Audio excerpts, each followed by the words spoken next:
هنرمندێ ناوداری کورد ئەیوب عەلی لە دهۆکێ دیگەلمەیە کاک ئەیوب دەم باش تۆ ئیرۆ دهۆکەی سبا ئەوێ ئەف بەرهەم لە دهۆکێژی بێ نمایشکردن هەستێوە وەکو هونەرمەند چییە؟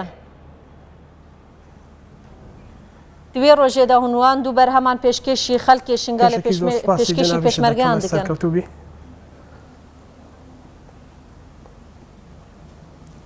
بەڵێ بەڵێ من زیاتر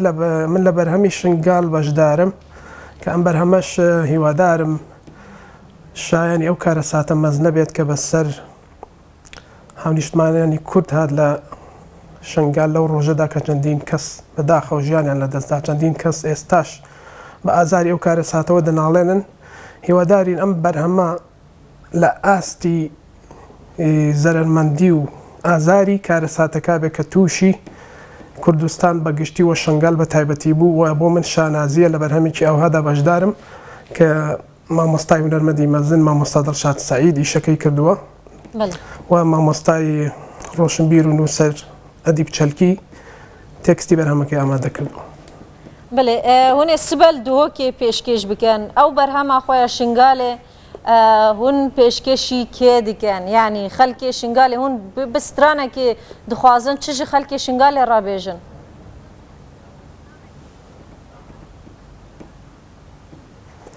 ئێمە دەخوازین لە ڕێگەی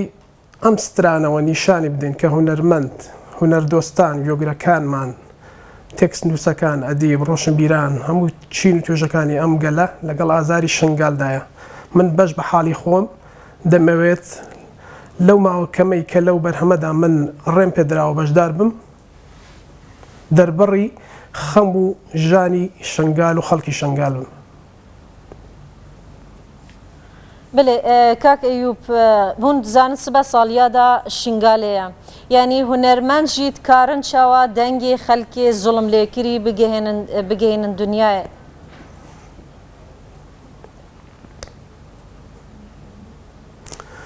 بێگومانەوە ئەرکی سەرشانی هەموو هونەرمەند و هەموو ڕۆشنبیر و ئەدیبەکانی گەلی کوردن کە لە ڕێگای هونەر یاخود لە ڕێگای هەر هۆکارێکی ترەوە بێت ئازارەکانی میلەتەکەیان بناسێنن بە جیهان. ئەم بەرهەمەش بەرهەمێکی تا ئەتوانم بڵێم ئاستێکی جیهانی هەیە لەگەڵ ئۆرکێسترە سیمفۆنیای چێک لە شاری پراگ بەرهەمەکە تۆمار کراوە و مامۆستا دڵشاد ئێجگار ماندوو بووە لەگەڵ ئەم بەرهەمە موزیسیان و هەروەها ئەو ستافی کە کاری کلیپیان بۆ ئەمە بەرهەمانە کردووە بێگومان هەموو لە ئاستێکی بەرز و کوڵەتی بەرزی جیهانیدان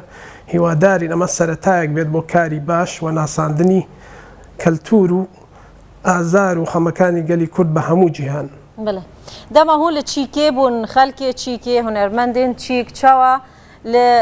لە کوردان دنەڕین پشتی شەڕێ داعشی لە پێشمەرگە لە هونەرمەندان هەستێوان چ بوو بۆوە؟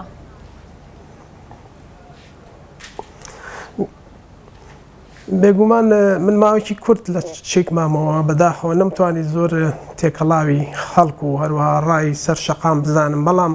لە چەندین وڵاتی دیکە لە ئێستادا لەخوا بەزابێت کورد ئەجگار ناسراوە کورد بە ئازایەتی ناسراوە کورد بە دموکراسی خواز ناسراون لە هەموو جیهاندا ناسراوین دیارە هەتا ڕۆژ لە دوای ڕۆژ قوربانی زیاتر بدەین زیاتر دەناسرین و هیوادارم هەتاوی سەرکەوتنمان هەڵبێ و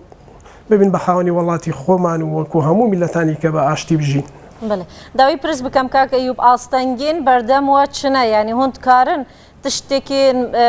ینی ئەوها مەزن وەکو هونەرمەند ئەگەر پشتگیریەکەوە هەبیت ئەگەر دەستگەیەکی میدیای مەزن وەکە ڕوودا و هەبی پشتگیریەوە بکات هوندکارن چی دیش بۆ خەڵکی ستەملێکری بتایبەتی مەسەلە شنگال و گەلێ ما ینی حەلەبچە و گەلێک سەرپێهاتی کوردان هەنە هوندکارن تۆمار بکەن.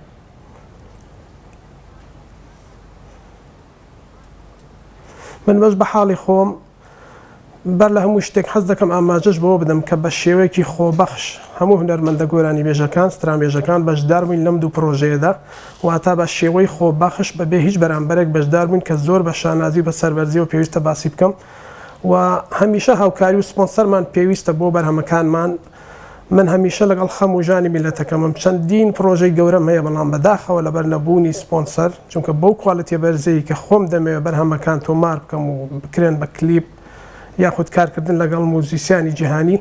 خەرجەیەکی خەیاڵی دەوێت من لە ساڵی 2000 تاوکو ئێستا لە بەکاری ئەلبوم هەر خەریک و هەر ماندوم حتا ئەوکو پێشم کرد هەر ماندوو دەبم بەڵام پشتگیری و سپۆنسەر و هاوکاری هەبێت بێگومان هونەر بەرەو پێش دەچێت هیوادارم حکوومەتی کوردستانیش هونەر چەند بایەخ بە نەوت و بە سیاست ئەدرێت هونەریش پێویستە بە هەمان شێوە باخی پێ بدرێت هیچی لە سیاست و هیچی لە نەوتیش کەمتر نیە بەڕاستی و ناساندنی کەلتور و ناساندنی کورد بە هەموو جیهان بەڵێ گەلێکی سپاس بۆ هونەرمەند ئەیوب عەلی و لە باشێرە دهۆکی باوەکی زیندیت گەرمە بووی